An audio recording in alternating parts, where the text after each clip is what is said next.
Miércoles 6 de noviembre de 2025 amaneció con niebla densa que era inusual para Madrid.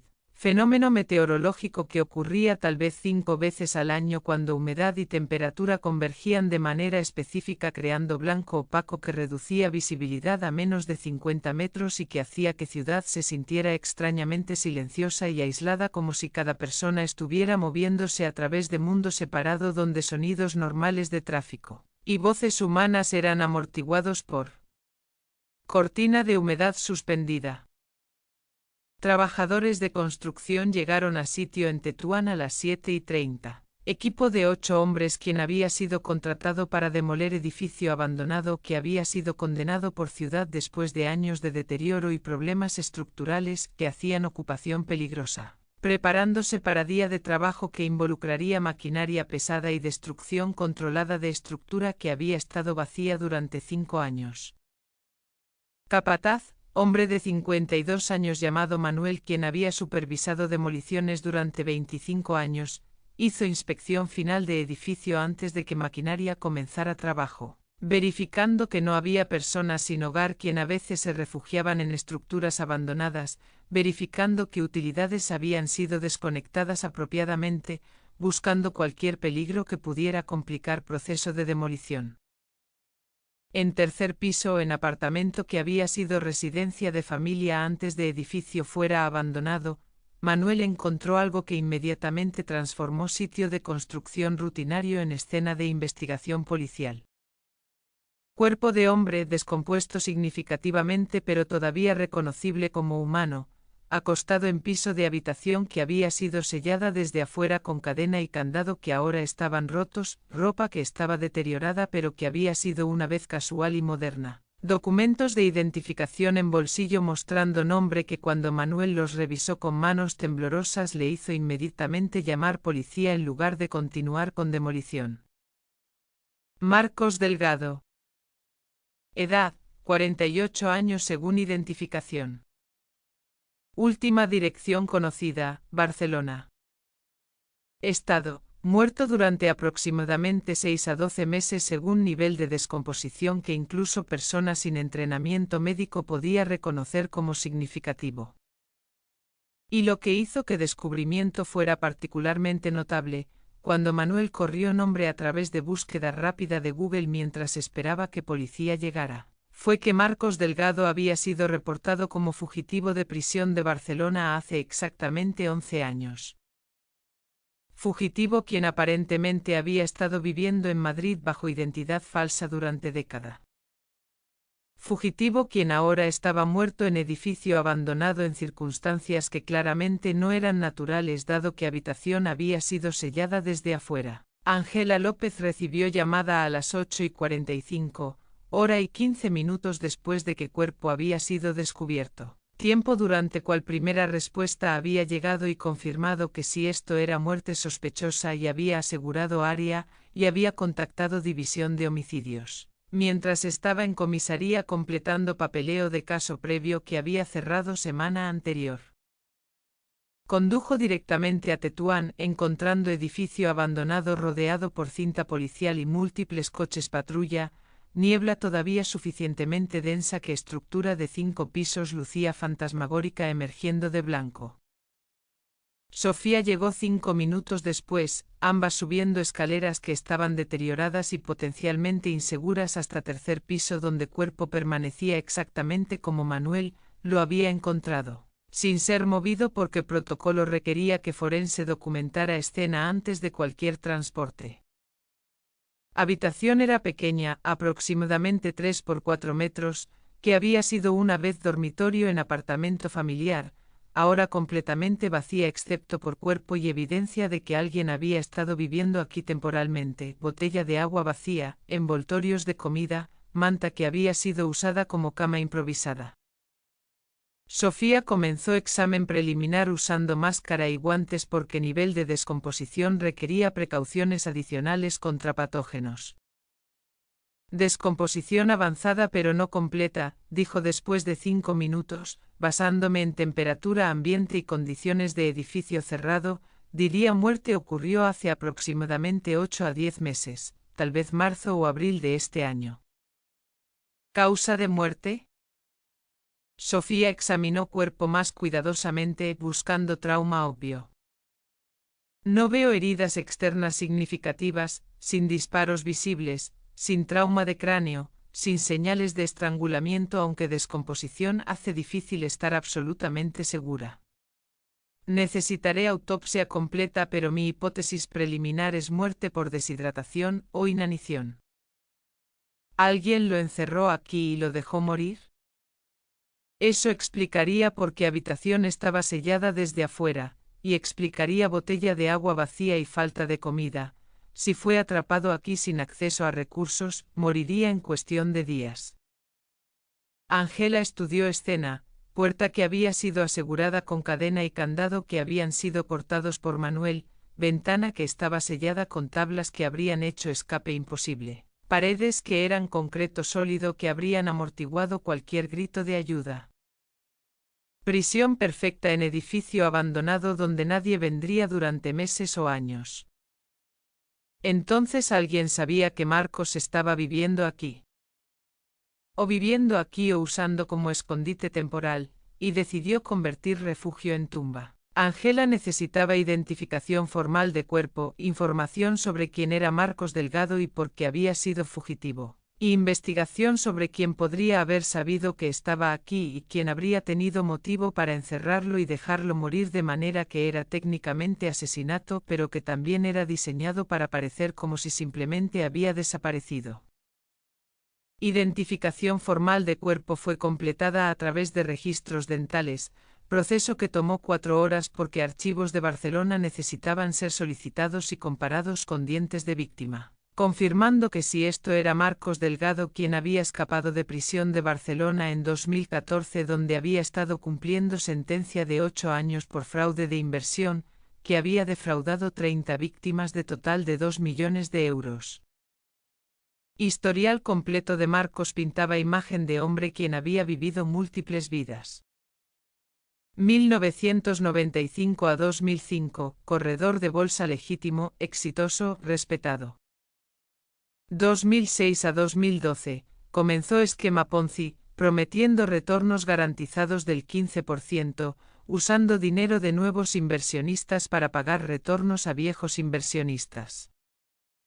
2012, esquema colapsó cuando mercado cayó y nuevas inversiones se secaron, 30 personas perdieron ahorros de vida, Marcos fue arrestado. 2013, juicio condenado, sentenciado a 8 años.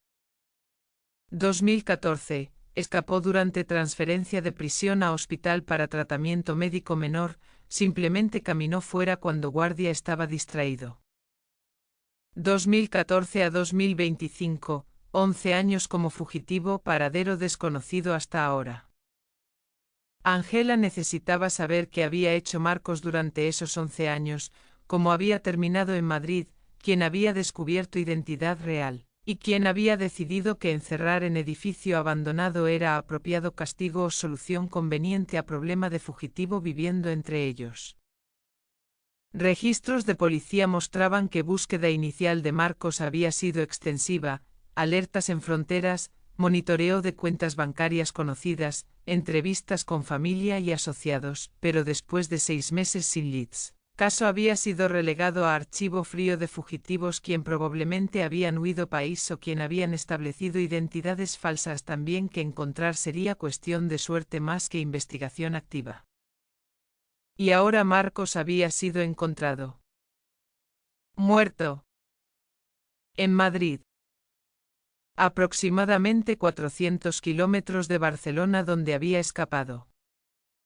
Pregunta era quién en Madrid había conocido identidad real de Marcos. Ángela comenzó investigación de edificio abandonado mismo, propiedad que había sido condenada 5 años antes pero que técnicamente todavía tenía dueño legal quien era responsable de mantener segura incluso si no era habitable. Registros de propiedad mostraban que edificio pertenecía a compañía llamada Inversiones Castilla S.L., firma que cuando Ángela investigó resultó ser empresa fantasma con dirección registrada que era apartado de correos y sin personal identificable excepto por director listado en papeles de incorporación. Director, Roberto Campos. Edad, 55 años. Ocupación, inversionista inmobiliario. Dirección, Salamanca a Madrid. Ángela corrió nombre a través de bases de datos, encontrando información que inmediatamente estableció conexión potencial con Marcos. Roberto Campos había sido uno de 30 víctimas de esquema Ponzi de Marcos. Había invertido 300.000 euros, ahorros de vida que había acumulado durante 30 años trabajando como contador, en fondo de Marcos en 2011. Había perdido todo cuando esquema colapsó. Había testificado en juicio de Marcos, expresando devastación sobre pérdida financiera que había arruinado planes de jubilación. Y ahora era dueño de edificio donde Marcos había sido encontrado muerto. Coincidencia parecía inverosímil. Ángela necesitaba hablar con Roberto Campos. Inmediatamente. Roberto Campos vivía en apartamento en Salamanca que era modesto para área, 2 dormitorios en edificio de años 60. Amueblado con cuidado pero sin lujos que su inversión perdida de 300.000 euros habría podido comprar si Marcos no hubiera defraudado, y cuando Ángela llegó a las 2:30 acompañada por 2 oficiales de respaldo, Roberto abrió puerta mostrando expresión que era cautelosamente neutral como si había estado esperando que eventualmente policía vendría pero no estaba seguro. ¿Exactamente cuándo? Sr. Campos, soy detective López, necesito hablar con usted sobre Marcos Delgado.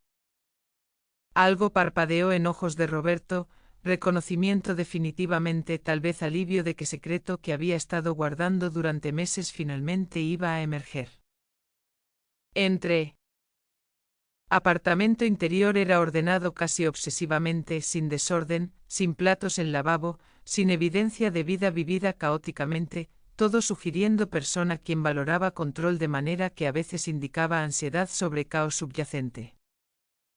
Se sentaron en sala de estar, Ángela observando lenguaje corporal de Roberto mientras comenzaba interrogatorio que sabía probablemente terminaría con arresto. ¿Cuándo fue última vez que vio a Marcos Delgado? Roberto miró manos, respirando profundo. Hace 8 meses, marzo 23. ¿Dónde?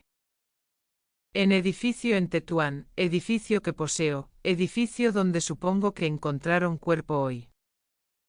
¿Entonces sabe que está muerto? Supuse, cuando demolición fue programada para esta semana, supe que eventualmente sería encontrado, parte de mí esperaba que tal vez no, que tal vez había logrado escapar de alguna manera, pero mayormente supe que esta conversación eventualmente ocurriría. Cuénteme qué pasó. Roberto se recostó en silla, organizando pensamientos, luego comenzó a hablar en voz que era calmada, casi ensayada, como si había practicado esta confesión en mente durante meses. 11 años atrás, Marcos Delgado destruyó mi vida, 300.000 euros que había ahorrado durante 30 años, dinero que iba a usar para jubilación, para ayudar a hijos con universidad, para finalmente vivir sin preocupaciones financieras constantes, todo perdido porque confié en hombre quien resultó ser mentiroso y ladrón. ¿Y cuándo fue condenado? Sentí justicia temporal, 8 años en prisión no restaurarían dinero pero al menos habría consecuencias, pero luego escapó, y sistema de justicia que había fallado en proteger mis ahorros también falló en mantener criminal en prisión. Sentí que no había justicia real en mundo. Entonces, ¿qué hizo? Pasé años buscando, no activamente cada día pero constantemente en fondo de mente, revisando noticias, buscando nombre en internet, preguntando a otros víctimas si habían escuchado algo, mayoría siguió adelante, yo no pude. ¿Y lo encontró?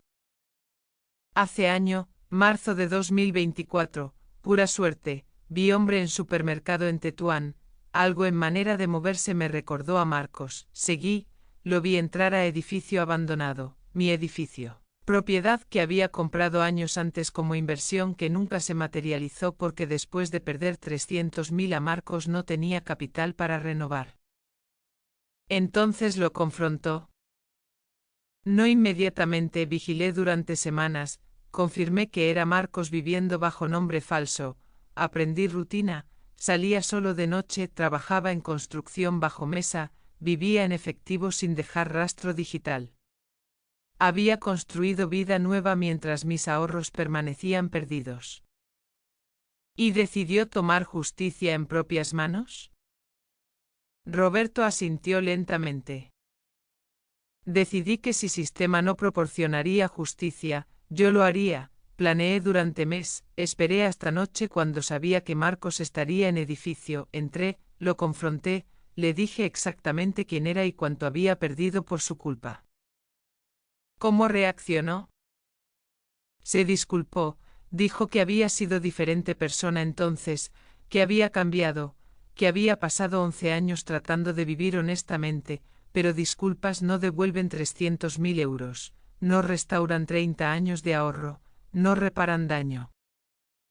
Entonces, ¿qué hizo? Le dije que entraría a habitación que había estado usando como refugio, tenía arma, pistola que había comprado ilegalmente para este propósito específico. No disparé, pero amenaza fue suficiente. Entró, cerré puerta, sellé con cadena y candado, y me fui. ¿Sabiendo que moriría? Sabiendo que tendría tiempo para pensar sobre lo que había hecho, dejé botella de agua, sin comida, pensé que tal vez tomaría días, tal vez semana. Tiempo suficiente para entender que acciones tienen consecuencias que duran años después de crimen original. ¿Y después? Después no regresé, no verifiqué si estaba muerto, simplemente asumí, y esperé, sabía que demolición eventualmente revelaría lo que había hecho. Pero pensé que para entonces evidencia estaría degradada suficientemente que tal vez no podrían probar que fui yo quien lo encerró. Ángela estudió a Roberto, hombre quien había pasado 11 años buscando fugitivo, quien había encontrado y quien había ejecutado venganza que era calculada y cruel y que técnicamente constituía asesinato incluso si método había sido privación en lugar de violencia directa. ¿Se arrepiente? Roberto consideró pregunta cuidadosamente. Me arrepiento de que sistema me puso en posición donde sentí que venganza personal era única opción. Me arrepiento de que Marcos tuvo oportunidad de escapar y vivir 11 años libres mientras víctimas sufrían. Pero no me arrepiento de asegurar que eventualmente enfrentara consecuencias. ¿Sabe que lo arrestaré por asesinato? Lo sé y acepto. 11 años buscando, 8 meses esperando ser encontrado. He tenido mucho tiempo para preparar para este momento. Ángela leyó derechos a Roberto, procesó arresto formal, organizó transporte a comisaría donde confesión sería grabada formalmente y donde cargos serían presentados oficialmente. Pero mientras Roberto era esposado y conducido afuera, Ángela no pudo evitar sentir complejidad moral de caso, hombre quien había sido víctima de crimen serio, quien había visto justicia fallar 2 veces, primero cuando dinero fue robado, segundo cuando ladrón escapó, quien había tomado acción que sistema legal declararía criminal pero que desde perspectiva humana era comprensible incluso si no era justificable. Juicio de Roberto Campos comenzó 6 meses después, mayo de 2026, durando 3 semanas durante cuales defensa argumentó provocación extrema, 11 años de trauma financiero. Sistema de justicia que había fallado en proteger víctima y luego fallado en capturar fugitivo. Fiscal argumentó premeditación, mes de planificación, compra de arma ilegal, acto deliberado de encerrar hombre sabiendo que muerte por deshidratación sería resultado inevitable. Testimonio más impactante vino de otros víctimas de esquema Ponzi de Marcos, 28 personas quien habían perdido total combinado de casi 2 millones de euros, cada uno describiendo devastación financiera y emocional que fraude había causado. Muchos expresando comprensión de acciones de Roberto incluso si no aprobaban método. Una víctima, mujer de 70 años quien había perdido 150.000 euros, testificó. Roberto hizo lo que todos queríamos hacer pero no tuvimos coraje. No digo que fue correcto, pero entiendo. Jurado deliberó 32 horas, tiempo inusualmente largo sugiriendo debate intenso sobre culpabilidad versus comprensión de motivo. Veredicto: homicidio voluntario en lugar de asesinato en primer grado, reconociendo premeditación pero también provocación extrema de perder ahorros de vida y ver criminal escapar justicia. Sentencia: 12 años de prisión con posibilidad de libertad condicional después de 8. Roberto aceptó sentencia con dignidad, diciendo en declaración final: pagué precio de justicia privada, Marcos pagó precio de crimen original, sistema falló a ambos, pero al menos hay cierre. Roberto cumplió 8 años, fue liberado en libertad condicional con buena conducta. Vendió edificio en Tetuán que había sido demolido y reconstruido como vivienda social. Usó ganancias para establecer fondo de apoyo para víctimas de fraude financiero. Escribió libros sobre experiencia cuando justicia falla, Confesiones de Vengador, que se convirtió en bestseller e inspiró debate nacional sobre reformas en sistema de prisiones que permitían escapes. 26 de 28 víctimas restantes de esquema Ponzi recibieron compensación parcial a través de fondo establecido por Roberto, no restauración completa pero gesto que proporcionó algún cierre. Ángela recordaba caso como recordatorio de que línea entre víctima y perpetrador era frecuentemente más borrosa de lo que ley permitía, que personas quien cometían actos que sociedad definía como crimen a veces lo hacían no por maldad sino por desesperación cuando sistema que supuestamente protegía fallaba repetidamente. Y cada vez que leía sobre fugitivo siendo capturado, pensaba sobre Roberto Campos, quien había pasado 11 años buscando y 8 meses esperando y quien ahora vivía con conocimiento de que había tomado vida humana pero también con creencia de que había restaurado balance que sistema había dejado inclinado. Justicia era complicada. Siempre lo había sido. Siempre lo sería. Pero casos como este recordaban que detrás de cada estadística de crimen había historias humanas de dolor y pérdida y decisiones imposibles tomadas en momentos cuando opciones parecían haberse reducido a una. Un tiempo después. Lunes 18 de noviembre de 2025 a las 3:47 de madrugada, hora cuando Madrid estaba más tranquilo. Cuando mayoría de ciudad dormía excepto trabajadores de turno nocturno y personas con insomnio y ocasional criminal quien prefería operar bajo cobertura de oscuridad. Residente de edificio de apartamentos en Chamberí fue despertado por sonido que era imposible confundir con cualquier otra cosa, impacto pesado de cuerpo humano golpeando pavimento de calle 8 pisos abajo. Residente hombre de 63 años llamado señor Martínez, quien había vivido en edificio durante 30 años, miró por ventana, vio forma inmóvil en acera directamente debajo de balcón de apartamento 8C, inmediatamente llamó al 112 reportando que alguien había caído o saltado de edificio.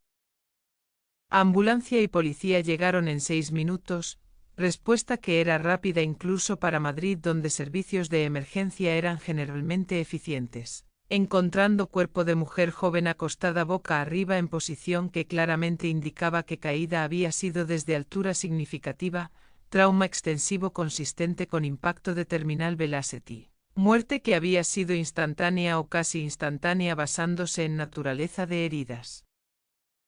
Identificación en bolso que yacía 2 metros de cuerpo, tirado durante caída o colocado deliberadamente cerca para fácil identificación, mostraba. Nombre: Carmen Vega. Edad: 28 años. Dirección: apartamento 8C, calle Almagro 47. Ocupación: diseñadora gráfica según tarjeta de negocio. Apartamento 8C era exactamente debajo de donde residente había escuchado impacto, sugiriendo que Carmen había caído o saltado de su propio balcón. Oficiales uniformados subieron a 8º piso, encontrando puerta de apartamento 8C parcialmente abierta, no forzada, simplemente no cerrada completamente como si alguien había salido apresuradamente sin asegurar. Entrando a espacio que era estudio pequeño de aproximadamente 30 metros cuadrados conteniendo evidencia de vida que había sido interrumpida abruptamente, laptop abierta en escritorio, taza de té todavía tibia, ropa limpia doblada en silla. todo sugiriendo normalidad hasta momento final. Y en escritorio junto al laptop, sobre de papel conteniendo nota escrita a mano. Oficial que encontró nota la leyó rápidamente, luego llamó a superior porque contenido transformaba lo que podría haber sido tratado como suicidio rutinario en caso que requería investigación más cuidadosa. Nota decía: no puedo más. Presión es demasiado. Perdona familia. Perdona amigos. Esto es única salida. Carmen. Lenguaje que era consistente con nota de suicidio. Sentimiento que era comprensible para persona experimentando crisis mental. Excepto por un detalle que oficial notó inmediatamente. Ángela López recibió llamada a las 5:15, hora y media después de que cuerpo había sido descubierto. Tiempo durante cual escena había sido asegurada y durante cual oficial supervisor había tomado decisión de tratar esto como muerte sospechosa en lugar de suicidio confirmado, despertándola de sueño profundo que había sido primer descanso decente en semana ocupada de cerrar múltiples casos. Condujo directamente a Chamberí, llegando a edificio a las 5:52 cuando cielo estaba comenzando a mostrar primeros signos de amanecer. Encontrando escena que era dividida entre calle donde cuerpo permanecía cubierto con lona esperando transporte a morgue y apartamento de 8º piso donde evidencia de últimas horas de vida de Carmen estaba siendo documentada. Sofía llegó 10 minutos después, ambas comenzando con examen de cuerpo en calle antes de subir a apartamento. Carmen Vega había sido mujer joven, 28 años según identificación pero luciendo posiblemente más joven, vestida en ropa casual que usaría para estar en casa, pantalones de yoga y camiseta, sin zapatos sugiriendo que había estado cómoda en apartamento antes de caída, cabello oscuro ahora manchado con sangre de trauma de cráneo masivo. Sofía hizo examen preliminar usando luz portátil que había traído, documentando heridas que eran extensivas y consistentes con caída de 8 pisos, fracturas múltiples en cráneo y columna vertebral y extremidades, hemorragia interna masiva, todo indicando que muerte había sido resultado directo de impacto.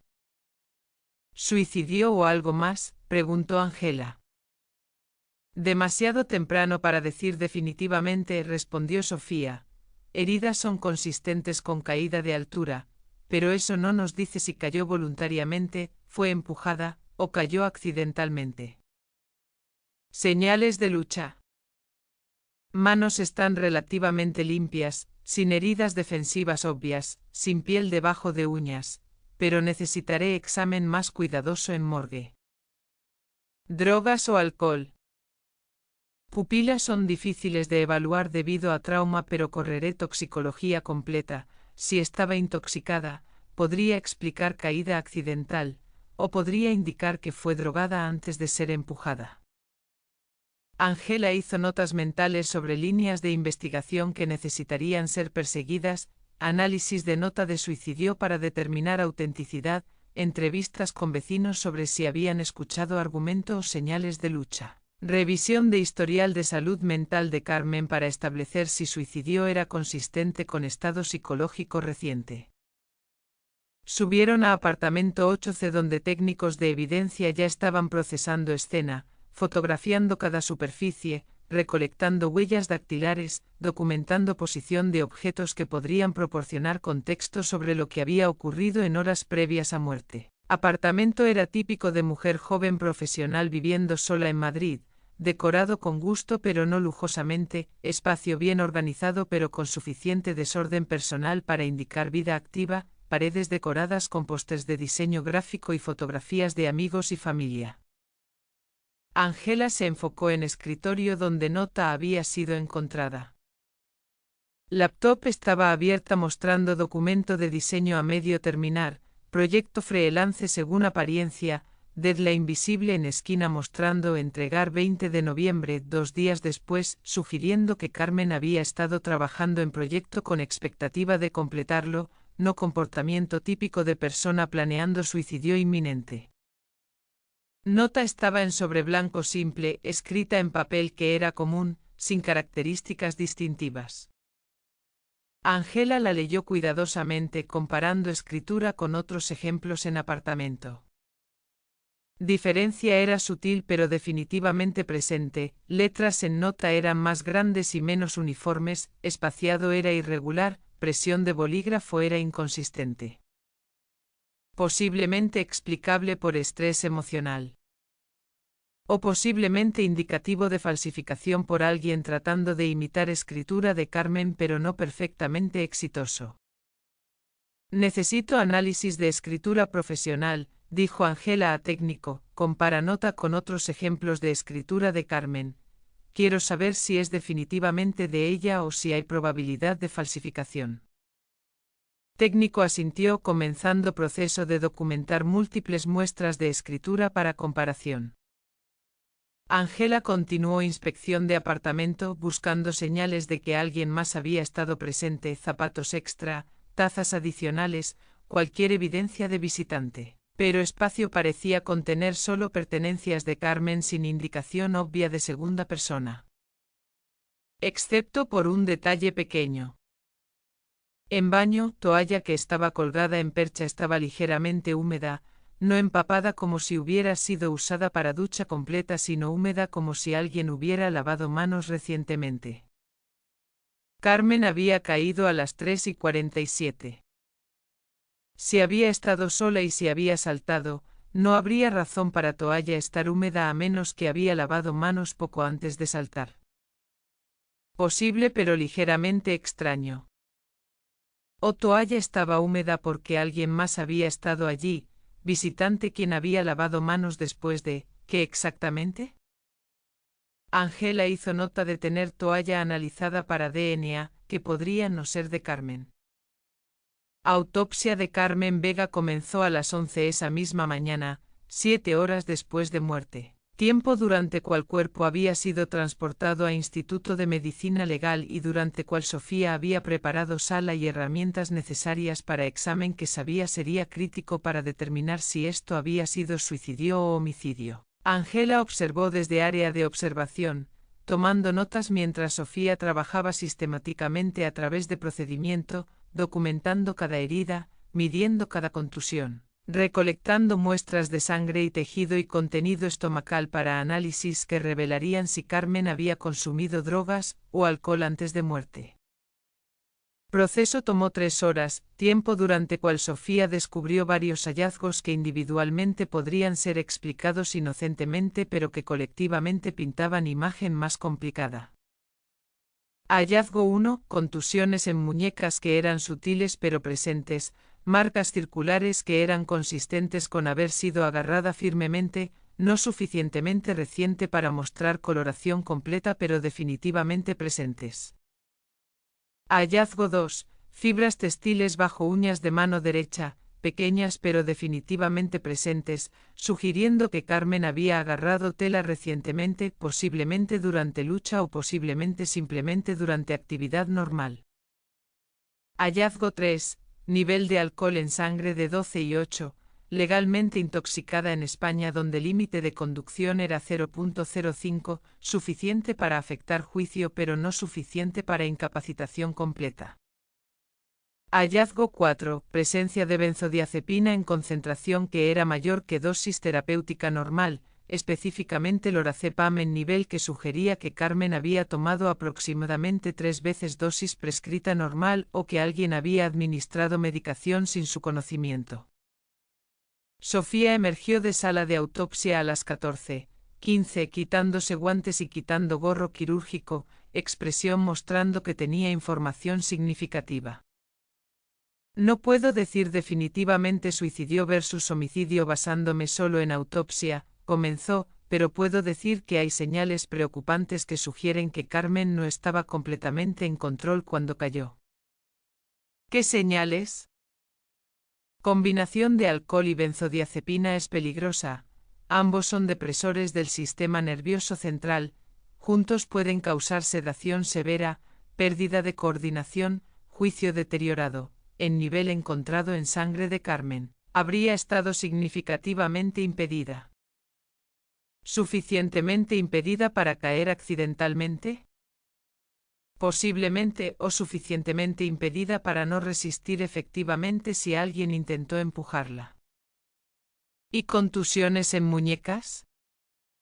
Consistentes con haber sido agarrada fuertemente, pero timín es difícil, podrían ser de horas antes de muerte, no necesariamente de momento de caída.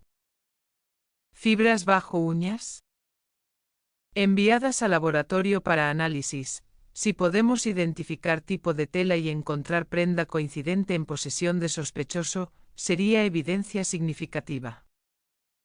Angela procesó información. Autopsia no proporcionaba respuesta definitiva, pero proporcionaba suficientes banderas rojas que tratar esto como suicidio simple sería negligente. Necesitaba más contexto sobre vida de Carmen. Necesitaba saber si había estado experimentando crisis mental que haría suicidio plausible. Necesitaba identificar quién podría haber tenido motivo para matarla. Y necesitaba análisis de nota de suicidio que determinaría si escritura era auténtica o falsificada. Análisis de escritura fue completado a las 4:30 por experto en documentos cuestionados, mujer llamada doctora Isabel Mora, quien había testificado en docenas de casos involucrando falsificación, quien había comparado nota encontrada en apartamento de Carmen con múltiples muestras de escritura auténtica de Carmen recolectadas de diario y listas y notas que habían sido encontradas en apartamento.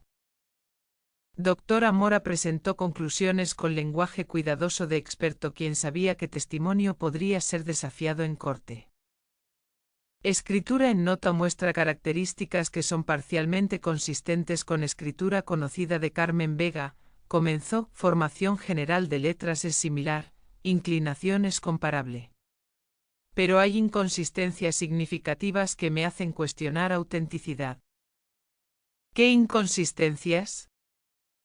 Presión de bolígrafo es más variable que en muestras conocidas, espaciado entre palabras es irregular de maneras que no son típicas de escritura natural de Carmen, y más notablemente, hay evidencia de vacilación. Lugares donde bolígrafo pausó de manera que sugiere escritor estaba copiando en lugar de escribir fluidamente.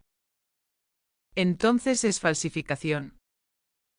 No puedo decir con certeza absoluta que es falsificación porque siempre hay posibilidad de que estrés emocional causó cambios en escritura natural, pero basándome en evidencia, diría que hay probabilidad significativa, tal vez 70%, de que nota fue escrita por alguien más tratando de imitar escritura de Carmen.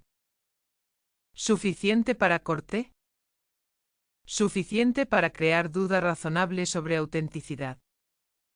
Angela tenía ahora 3 piezas de evidencia sugiriendo que muerte de Carmen no había sido suicidio simple. 1. Benzodiazepina en nivel anormalmente alto sugiriendo posible dosificación involuntaria. 2. Contusiones en muñecas consistentes con lucha.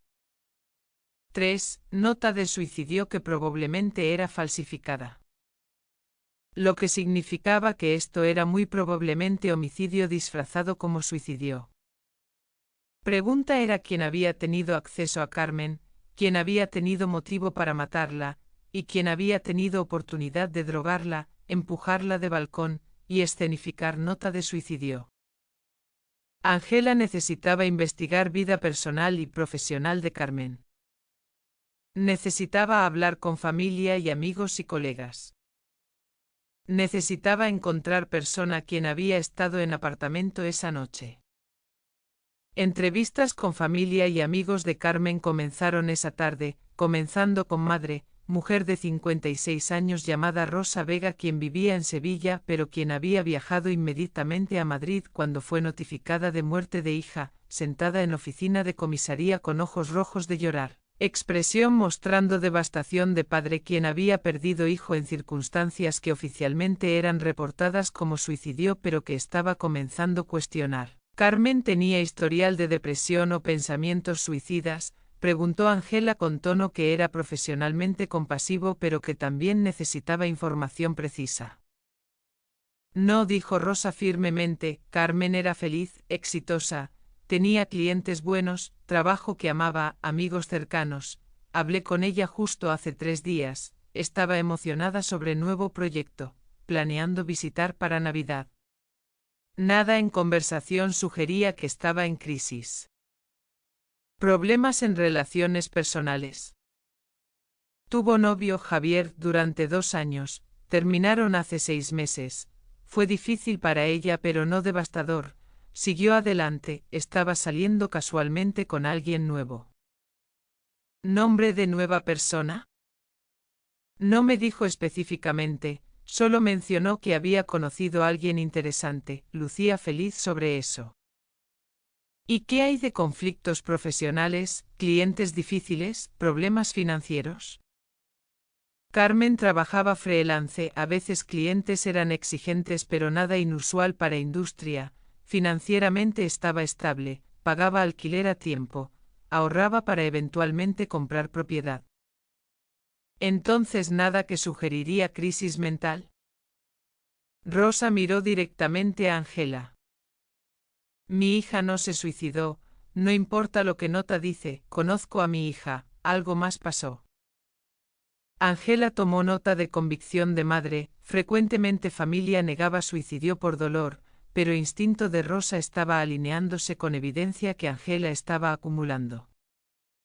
Próxima entrevista fue con mejor amiga de Carmen, mujer llamada Laura Sánchez, 30 años, también diseñadora gráfica quien había conocido a Carmen en universidad y quien había mantenido amistad cercana durante décadas. Quien proporcionó información que comenzó a construir imagen más completa de vida social de Carmen. ¿Cuándo fue última vez que habló con Carmen? Ayer por tarde, alrededor de 6 p.m., hablamos sobre proyecto en cual estaba trabajando, lucía estresada por deadline pero no inusualmente así, solo estrés normal de freelance manejando múltiples clientes. ¿Mencionó planes para noche? Dijo que iba a trabajar tarde, tal vez pedir comida a domicilio, quedarse en casa, nada sobre reunirse con alguien. ¿Qué hay de relaciones? ¿Estaba saliendo con alguien? Laura dudó, momento de cálculo que Ángela notó inmediatamente. Había mencionado que estaba hablando con alguien nuevo, pero fue vaga sobre detalles, dijo que era complicado, que persona estaba en situación difícil. No presioné porque Carmen compartiría cuando estuviera lista. ¿Complicado cómo? No sé específicamente, pero impresión que tuve fue que tal vez persona estaba casada o en otra relación. Carmen no habría perseguido eso normalmente pero dijo que conexión era fuerte, que valía esperar hasta que situación se resolviera. Ángela añadió nota, persona desconocida con quien Carmen estaba involucrada románticamente, situación complicada sugiriendo posible triángulo amoroso, motivo potencial si relación había ido mal. ¿Conoce nombre? No, Carmen fue muy privada sobre eso. ¿Y qué hay de exnovio Javier? ¿Cómo terminó relación? No amigablemente, Javier quería continuar, Carmen quería terminar, él tomó mal. Hubo algunos mensajes de texto agresivos, nada físicamente amenazante pero definitivamente emocionalmente manipulador. ¿Tuvieron contacto recientemente? Carmen mencionó hace semana que Javier había estado tratando de reconectar, enviando mensajes, apareciendo en lugares donde sabía que ella estaría, comportamiento límite de acoso pero no ilegal. Otro sospechoso exnovio quien no había aceptado ruptura, quien había estado contactando persistentemente, quien podría haber escalado de acoso a violencia si Carmen había rechazado definitivamente. Ángela necesitaba encontrar a Javier. Inmediatamente. Javier Moreno fue localizado a través de registros de teléfono que mostraban múltiples llamadas y mensajes de texto enviados a número de Carmen durante últimas 6 semanas, 34 llamadas, mayoría no contestadas, y 52 mensajes de texto con contenido que variaba de súplicas para reconciliación a acusaciones de que Carmen era cruel por seguir adelante. Ángela lo contactó solicitando entrevista que Javier acordó venir a comisaría voluntariamente a las 7:30. Javier era hombre de 31 años, diseñador web según LinkedIn, apuesto de manera que muchas mujeres encontrarían atractiva, vestido casualmente pero pulcramente, expresión mostrando shock cuando Angela explicó que Carmen estaba muerta y que muerte estaba siendo investigada como posible homicidio. Carmen está muerta, ¿cómo? Cayó de balcón de su apartamento temprano esta mañana. ¿Cayó o saltó? Esa es pregunta que estoy investigando. ¿Cuándo fue última vez que vio a Carmen? Javier pensó cuidadosamente. Hace 2 semanas, por casualidad en café, hablamos brevemente. Ella fue educada pero distante. Dejó claro que no estaba interesada en reconciliación. ¿Y contacto desde entonces? He enviado algunos mensajes, llamado algunas veces, solo tratando de mantener algún tipo de conexión. No estaba acosando si eso es lo que insinúa. 34 llamadas en 6 semanas parece excesivo para alguien quien dejó claro que no estaba interesada. Amé a Carmen, 2 años juntos, no puedes simplemente apagar eso. ¿Dónde estaba anoche entre medianoche y 4 a.m.? En casa, solo, trabajando en proyecto freelance, sin coartadas si eso es lo que pregunta, pero no maté a Carmen, ¿por qué haría eso? Tal vez porque no podías aceptar que había seguido adelante, tal vez porque descubriste que estaba viendo a alguien nuevo, tal vez porque si no podías tenerla, nadie podría. Javier se tensó. Eso es ridículo, amé a Carmen, nunca la lastimaría. Entonces, ¿por qué mensajes progresivamente más agresivos? ¿Por qué aparecer en lugares donde sabías que estaría?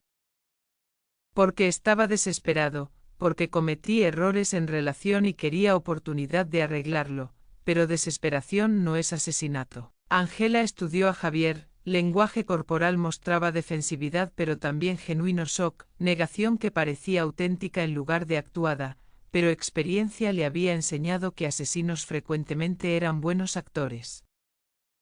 ¿Sabe quién era nuevo interés romántico de Carmen? Javier palideció ligeramente. Estaba viendo a alguien. Según amiga, sí, alguien en situación complicada. No sabía, ella no me dijo. ¿La haría enojar saber que había seguido adelante? Me lastimaría, pero no me haría matarla. Angela dejó a Javier con advertencia de no dejar Madrid mientras investigación continuaba, pero instinto le decía que aunque Javier era obsesivo y posiblemente acosador, probablemente no era asesino. Lo que significaba que sospechoso más probable era persona desconocida quien Carmen había estado viendo románticamente. Persona en situación complicada, persona quien tal vez estaba casada, persona quien tal vez había decidido que terminar relación permanentemente era más seguro que arriesgar exposición. Análisis forense de laptop y teléfono de Carmen. Dispositivos que habían sido confiscados de apartamento y enviados a departamento técnico para extracción completa de datos. Fue completado a las 9:30 esa noche por especialista en recuperación digital llamado Miguel, quien había trabajado en docenas de casos donde información crítica había sido ocultada o borrada. Miguel llamó a Angela con descubrimiento que transformaba dirección de investigación completamente.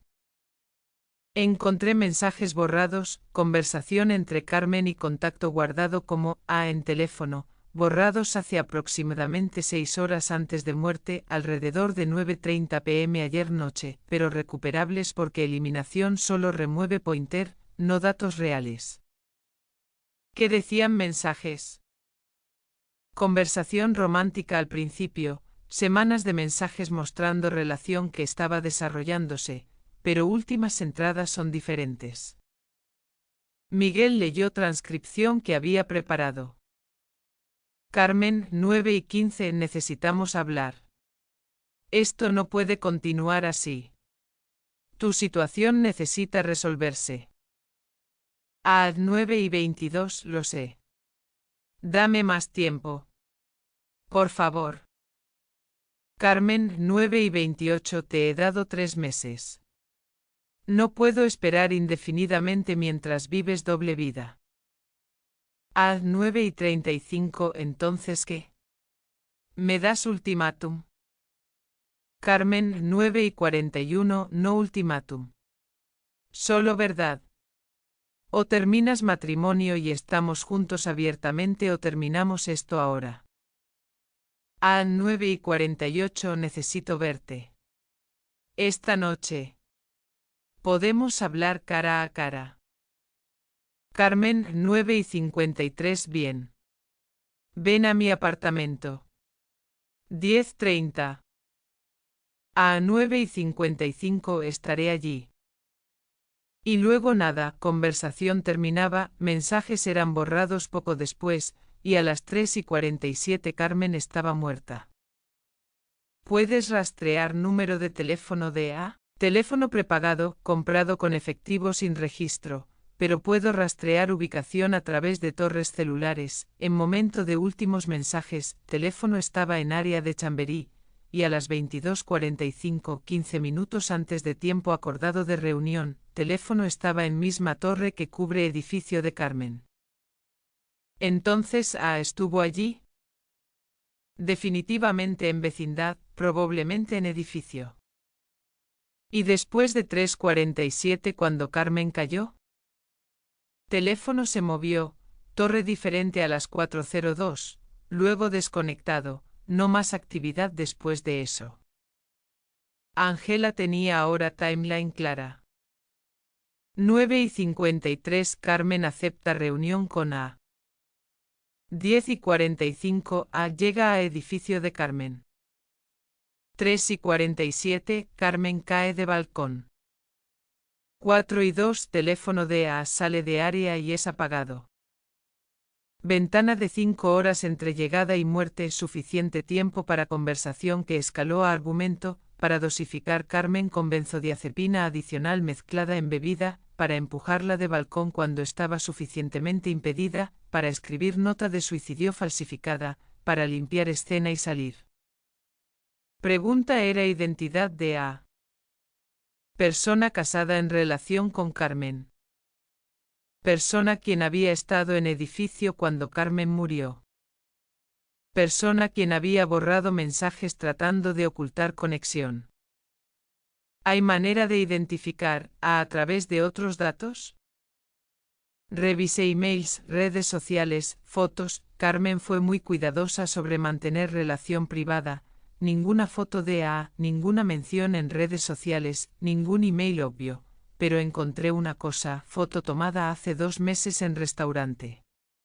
Carmen sentada en mesa con hombre cuyo rostro está parcialmente oscurecido por ángulo. Metadatos muestran ubicación, restaurante Botín, fecha, 15 de septiembre. Envíame foto.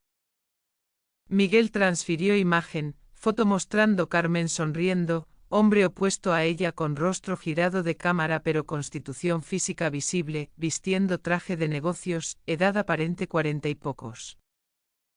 No suficiente para identificación definitiva pero suficiente para comenzar proceso de eliminación si Ángela podía encontrar hombres casados en círculo social o profesional de Carmen quien coincidieran con descripción. Investigación de conexiones profesionales de Carmen, clientes para quien había hecho trabajo de diseño gráfico durante últimos 6 meses, produjo lista de 12 personas o compañías, 5 de cuales eran hombres individuales en lugar de corporaciones.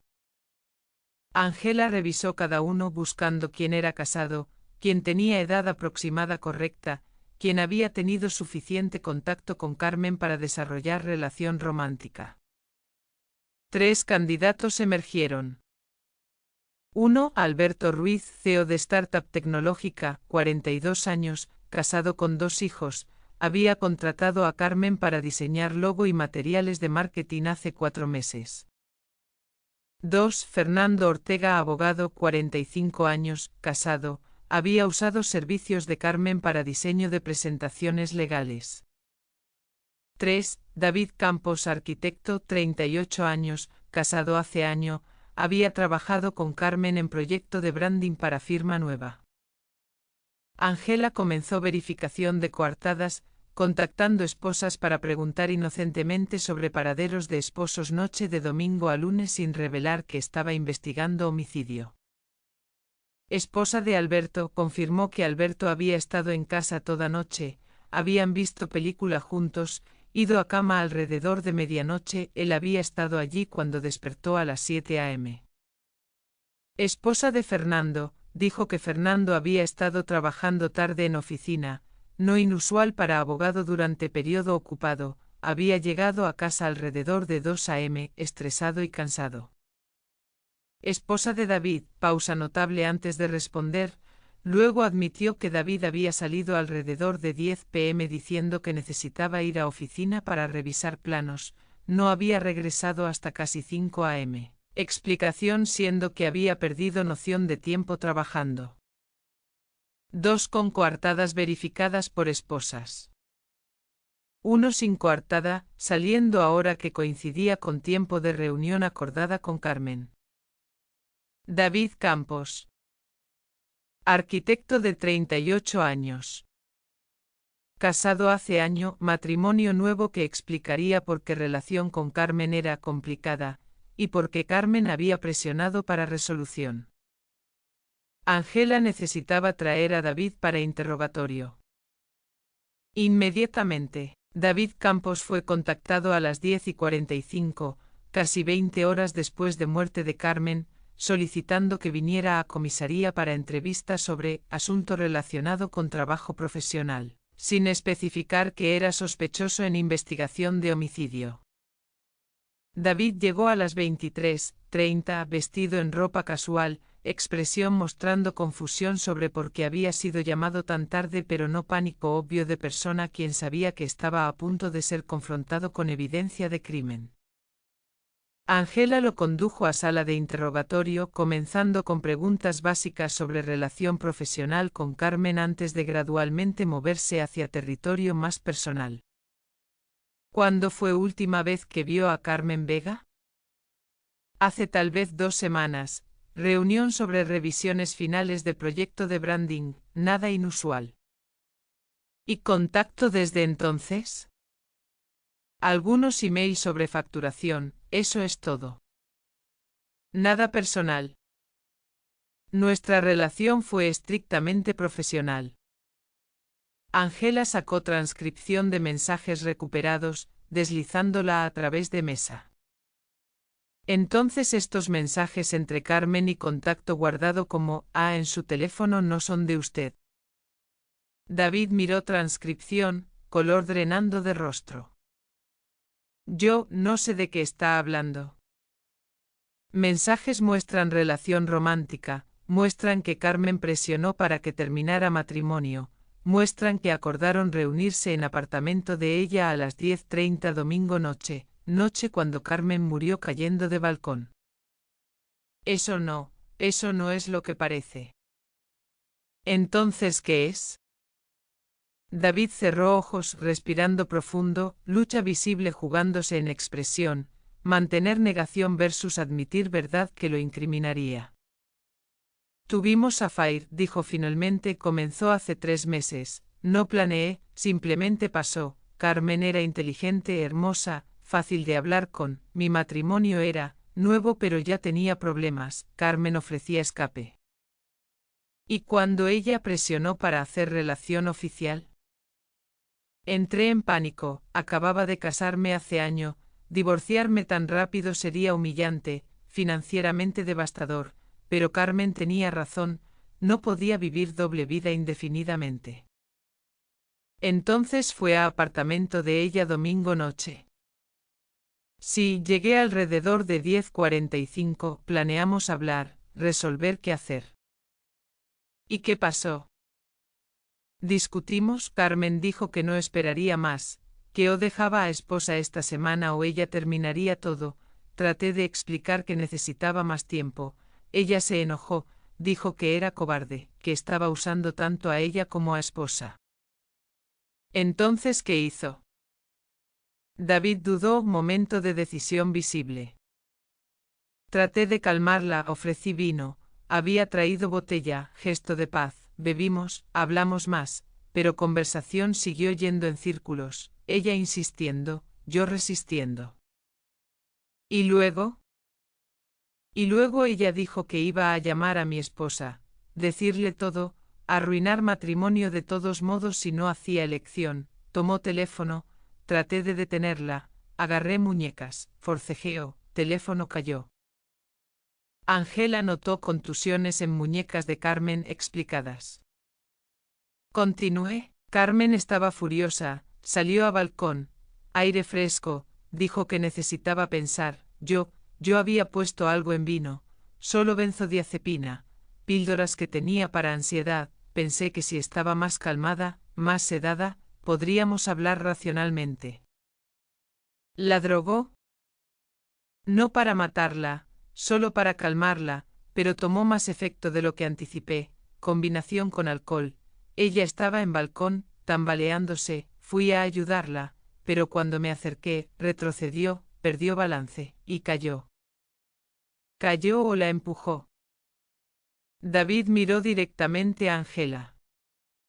No la empujé, traté de agarrarla, pero fue demasiado tarde, cayó antes de que pudiera alcanzarla. ¿Y después? Entré en pánico, sabía que lucía mal, había drogado, habíamos discutido, si llamaba policía, sería arrestado. Entonces escenifiqué, escribí nota, traté de imitar escritura de Carmen, limpié evidencia de haber estado allí. Borré mensajes de teléfono de ella y mío, salí. ¿Y dejó que familia pensara que había sido suicidio? Sé que suena terrible, pero no la maté intencionalmente, fue accidente causado por mis acciones estúpidas pero no asesinato premeditado. Ángela estudió a David, confesión que admitía drogar y escenificar pero que negaba empujar, historia que era parcialmente creíble pero que también era conveniente porque Carmen no podía contradecir. Sabe que drogar a alguien y causar muerte como resultado es homicidio incluso si no planeó matar. Lo sé, y acepto responsabilidad, pero necesita creer que no quería que muriera. Ángela no estaba segura si creía completamente versión de David, línea entre cayó mientras estaba drogada, y empujé mientras estaba drogada, era delgada y conveniente para perpetrador afirmar primero cuando víctima no podía testificar, pero tenía suficiente evidencia para arresto y para que fiscal construyera caso. Leyó derechos a David, procesó arresto formal por homicidio involuntario con posibilidad de upgrade a asesinato dependiendo de evaluación de fiscal de evidencia. Juicio de David Campos comenzó 7 meses después, junio de 2026, durando 4 semanas durante cuales defensa argumentó que muerte había sido accidente trágico, que David había drogado a Carmen con intención de calmar no matar, que caída había sido resultado no intencional de juicio impedido. Fiscal argumentó homicidio, David había drogado deliberadamente a Carmen sabiendo que combinación con alcohol era peligrosa, había creado situación donde Carmen no podía defenderse, había empujado o permitido caer, luego había escenificado suicidio para ocultar culpa. Evidencia presentada incluía mensajes recuperados mostrando presión de Carmen para resolver relación. Análisis toxicológico mostrando nivel peligroso de benzodiazepina y alcohol. Análisis de escritura mostrando nota probablemente falsificada. Confesión de David admitiendo drogar y escenificar. Testimonio de expertos sobre efectos de drogas en balance y coordinación. Testimonio más devastador vino de esposa de David, mujer llamada Ana quien había descubierto a Fair solo cuando policía contactó, quien testificó. David me mintió cada día durante 3 meses, mintió a Carmen sobre dejar matrimonio, y mintió sobre lo que pasó esa noche. No creo versión de accidente, creo que empujó cuando Carmen amenazó exponer a Fair. Jurado deliberó 43 horas, deliberación prolongada sugiriendo debate intenso sobre intención versus negligencia. Veredicto, homicidio en segundo grado, encontrando que David había actuado con malicia implícita al drogar Carmen sabiendo peligro pero sin probar premeditación absoluta de matar. Sentencia, 22 años de prisión con posibilidad de libertad condicional después de 18. David aceptó sentencia sin emoción visible, como si parte de él había estado esperando este resultado desde el momento cuando había dejado Carmen caer, intencional o accidentalmente de balcón 8 pisos arriba. Madre de Carmen, Rosa Vega, estableció fundación en nombre de hija enfocada en apoyar diseñadores gráficos freelance jóvenes y en educar sobre señales de relaciones abusivas o manipuladoras. Esposa de David, Ana Campos, se divorció inmediatamente después de juicio, recuperó apellido de soltera, escribió artículo viral sobre reconocer señales de esposo llevando doble vida. Javier Moreno, exnovio quien había sido inicialmente sospechoso, buscó terapia para comportamiento obsesivo, eventualmente entendió que acoso de Carmen había sido inapropiado incluso si intención no fue maliciosa.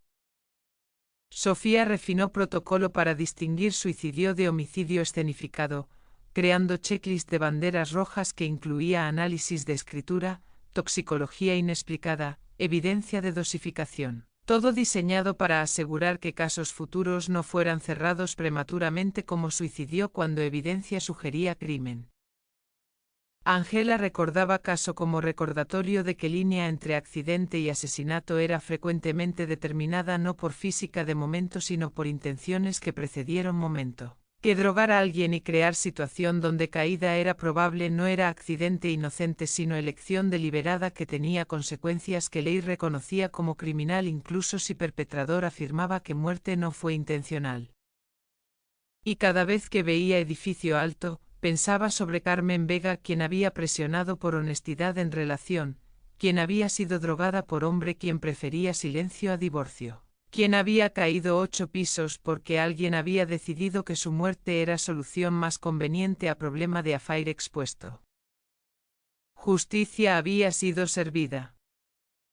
Pero justicia no traía de regreso a Carmen. No reparaba corazón roto de madre.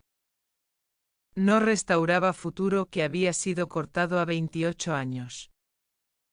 Solo proporcionaba respuesta. Y a veces, respuesta era todo que sistema podía ofrecer.